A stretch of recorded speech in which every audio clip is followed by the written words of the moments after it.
So, I woke up to this wild claim on crypto Twitter. Only 21 million XRP might soon be left for public trading. Not billions, but million.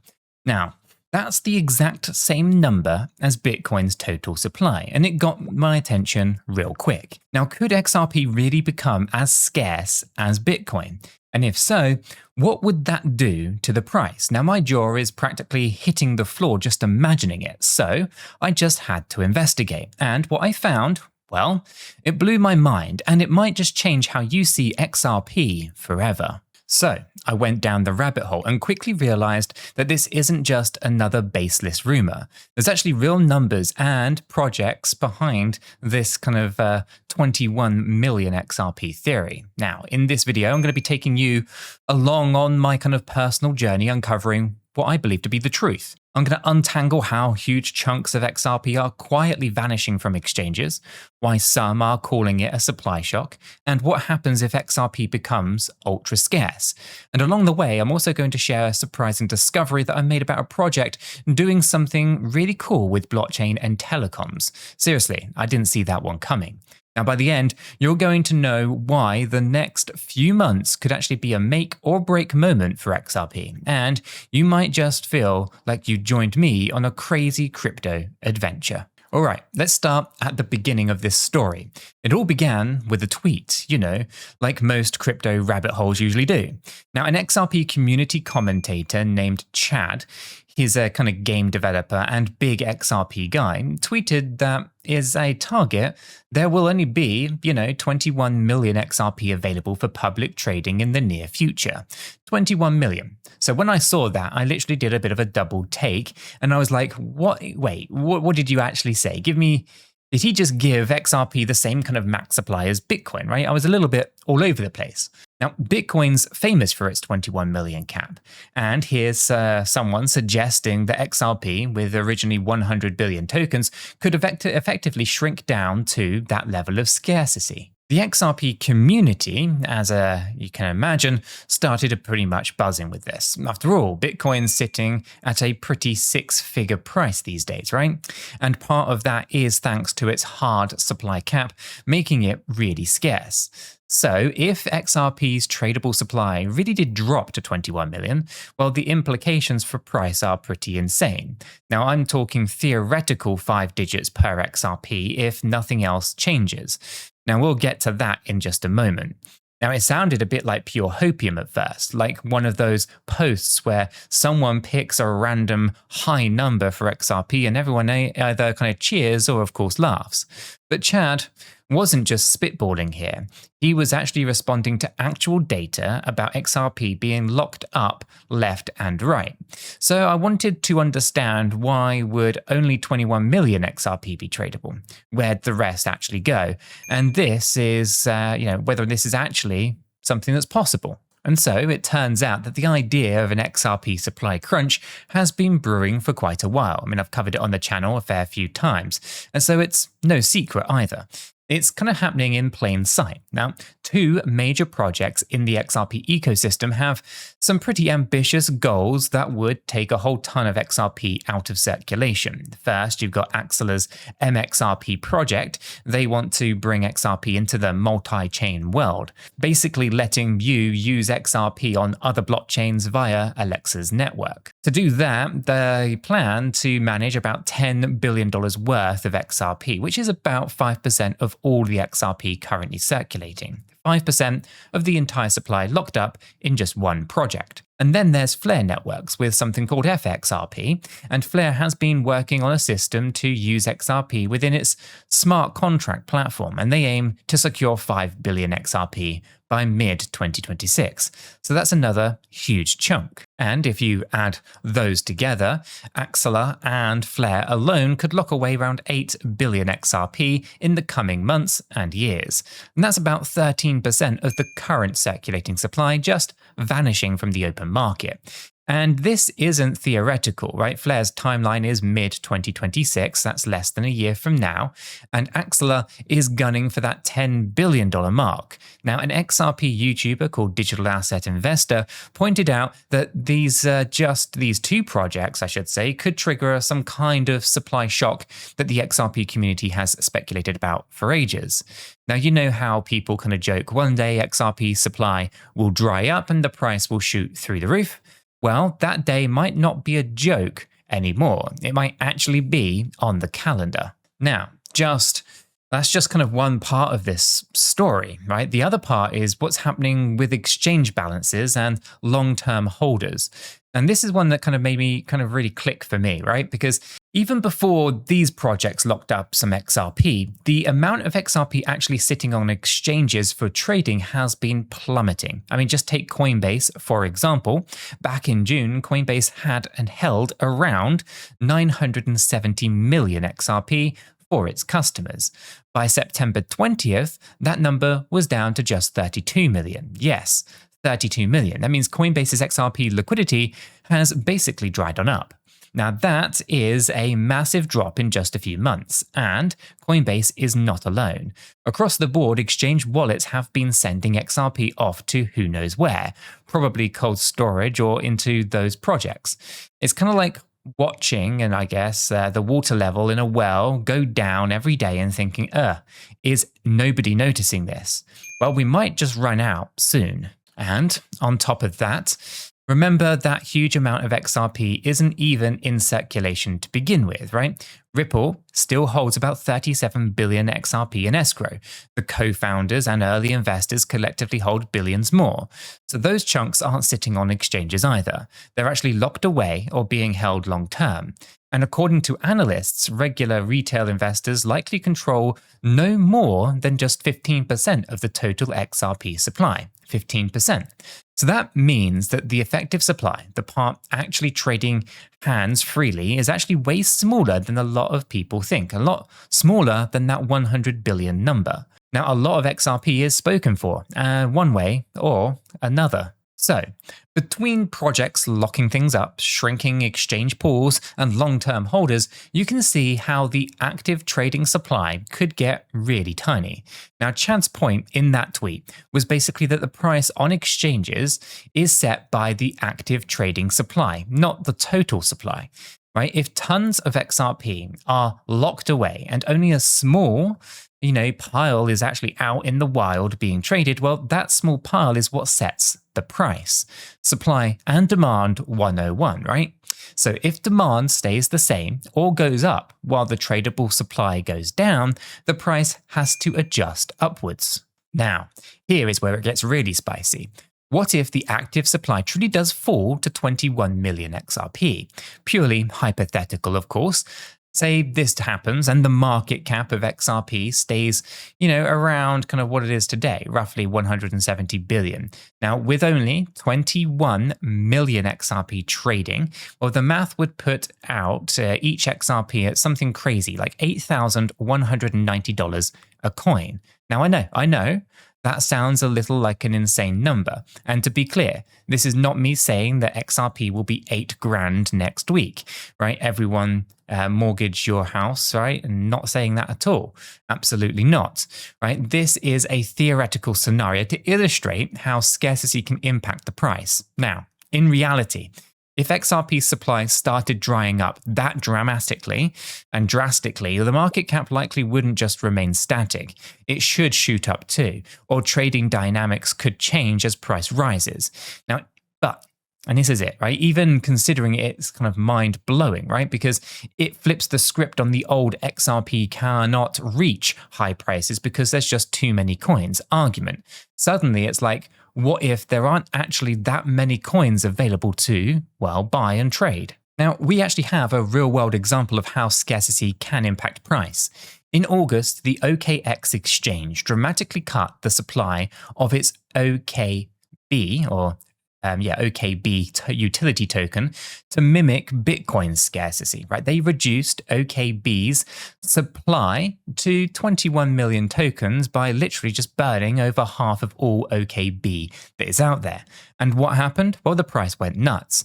Before the burn, OKB was around $44. 2 weeks later, it had hit around $201. That's a 357% increase in just 14 days.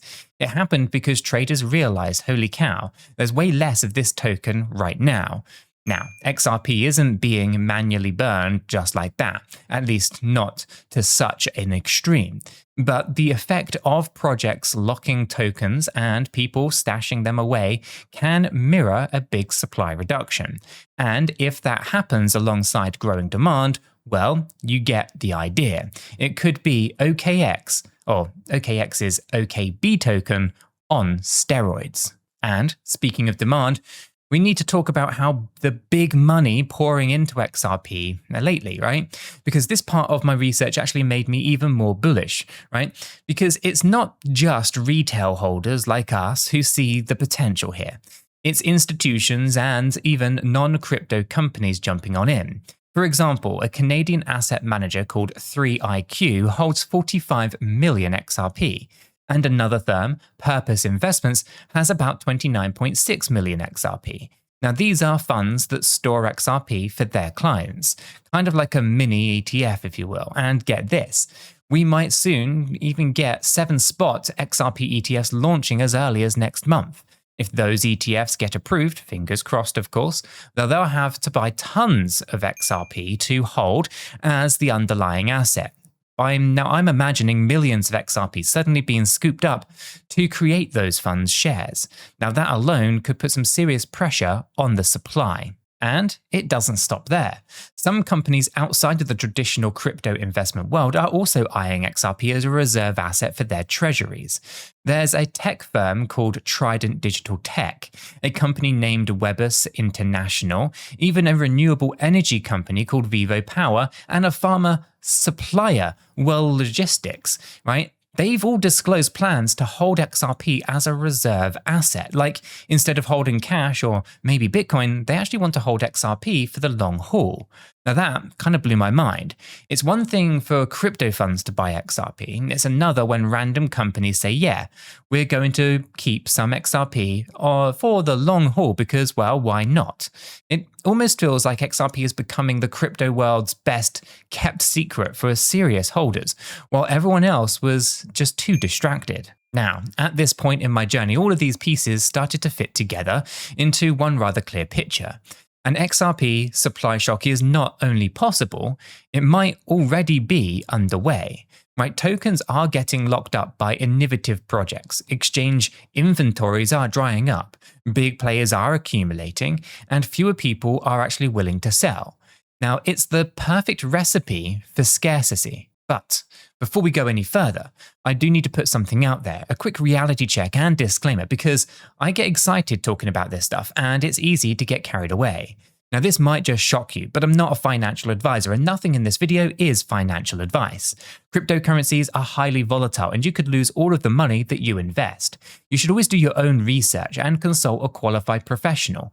After all, your investments are entirely your responsibility, and you should know that nothing is ever guaranteed when it comes to investing.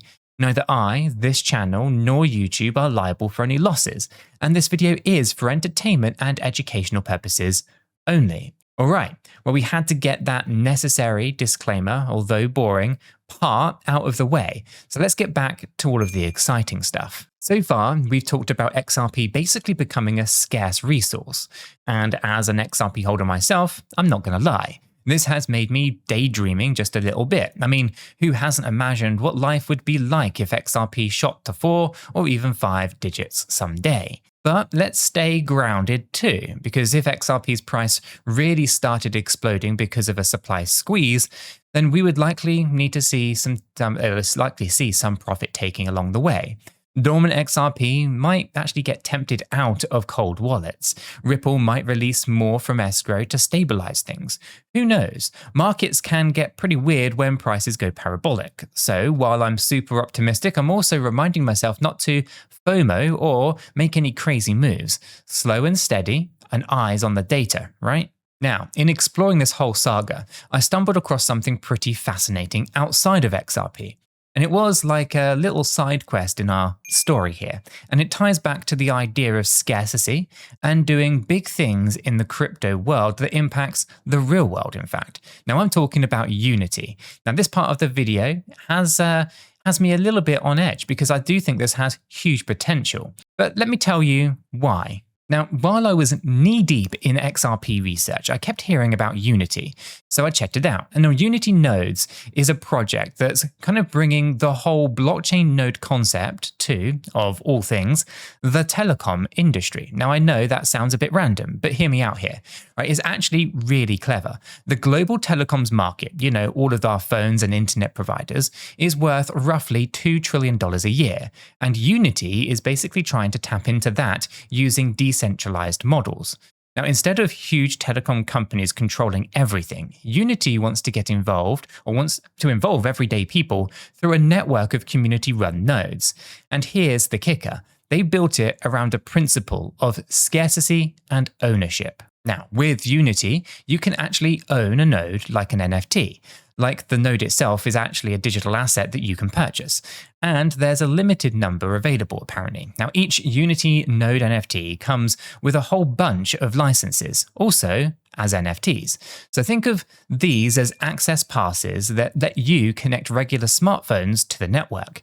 Now, those phones with a Unity license do work to help verify and extend the telecoms network, kind of like a mini cell towers or network validators, and in return, you actually earn crypto rewards.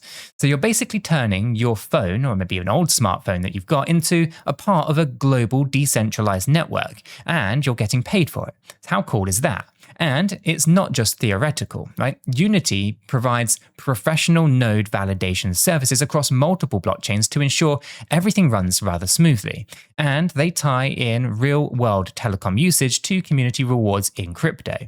Now, because the number of nodes and licenses is limited and tokenized, well, you have a clear sense of ownership and rarity. In fact, other Unity nodes and licensed NFTs, right? Meaning that you can actually transfer them, sell them, or even lease them just like any other digital asset. Now, I found all of that rather fascinating, right? They're using nodes as licenses and to help kind of bootstrap the network, right? Similar to, I guess, the spirit to how Bitcoin's kind of fixed supply created a little bit of value too.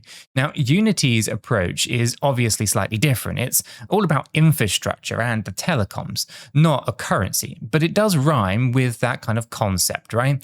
To incentivize participation through, hardware of some kind.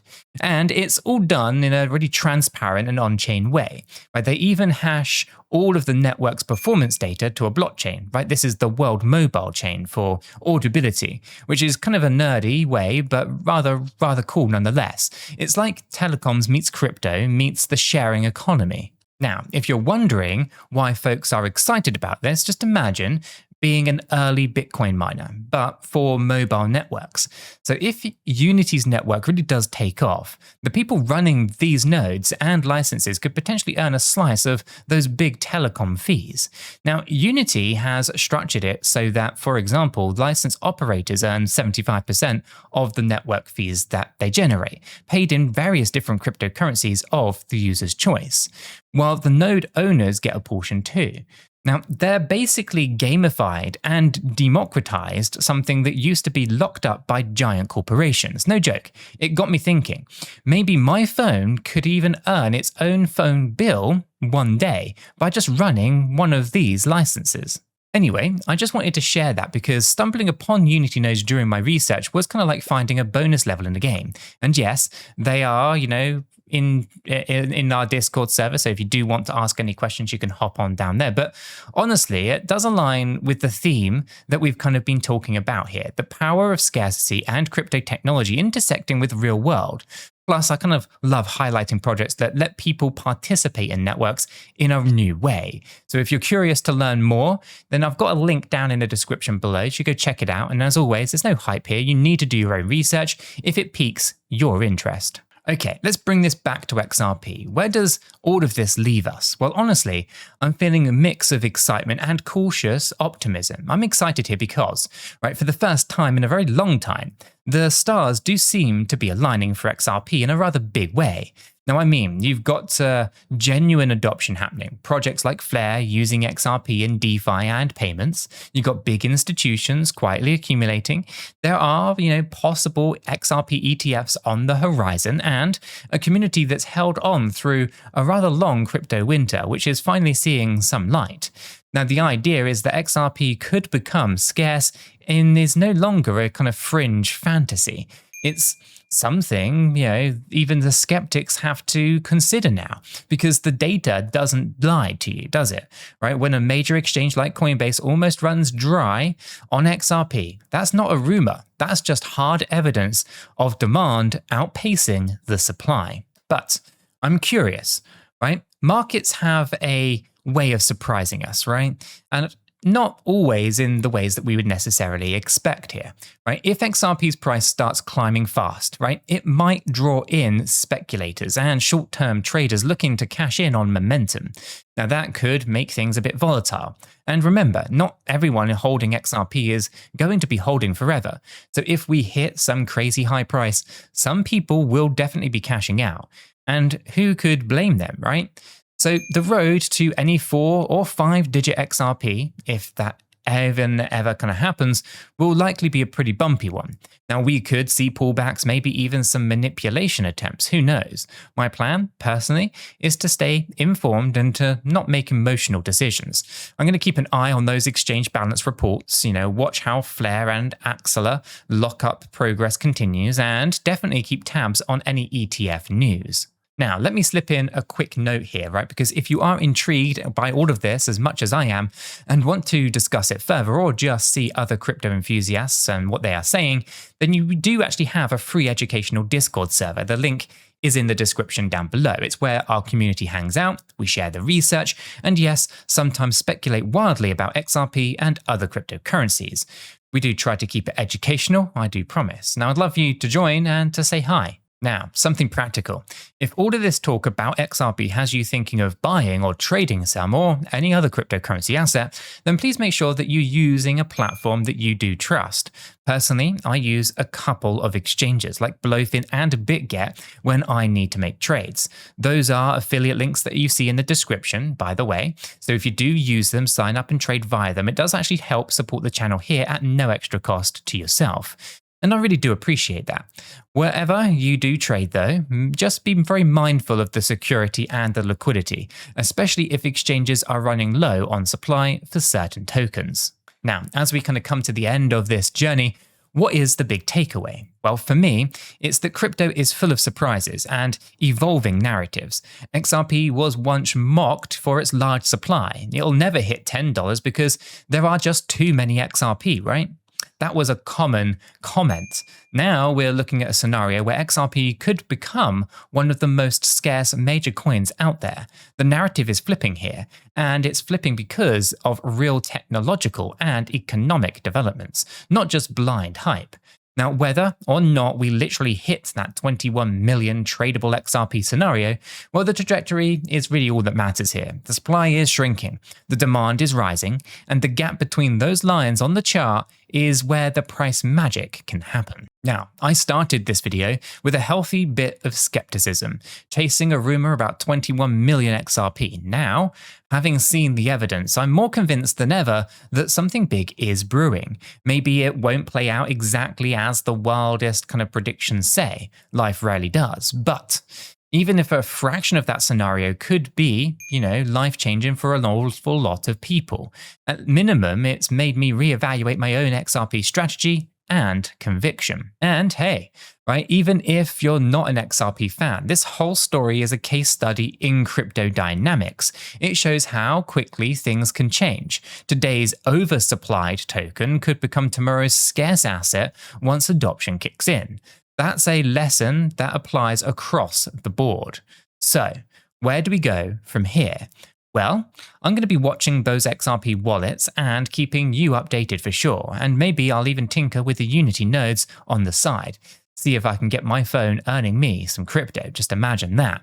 But for now, I just want to thank you all for hanging out with me during this investigation. It's been a blast playing Crypto Detective with you guys. So if you've enjoyed coming along on the ride and maybe you've learned something new, you can do me a favor by smashing that like button and subscribe button. I've got plenty more adventures in the crypto world to share with you guys, and I don't want you to miss them.